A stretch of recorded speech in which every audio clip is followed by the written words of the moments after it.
من ضمن الأسئلة التي وصلتنا أمس ولم نجب عليها، كان أحد الإخوة سأل بالنسبة للدعاء في قضية رفع اليدين. قال بعض لما يبدأ فيقول اللهم اهدنا فيمن هديت، وبعضهم يبدأ بالثناء والحمد لله، فهل تستوي رفع اليدين في كلا الحالتين؟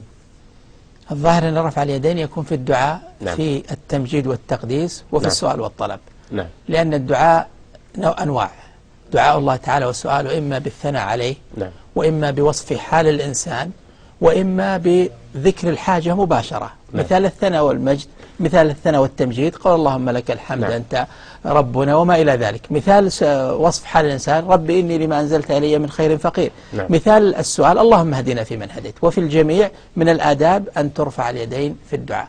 لكن بخصوص القنوت للعلماء في رفع اليدين في القنوت قولان، فمن أهل العلم من يرى رفع اليدين في القنوت، ومنهم من يرى أنها توضع كما توضع في سائر الصلاة.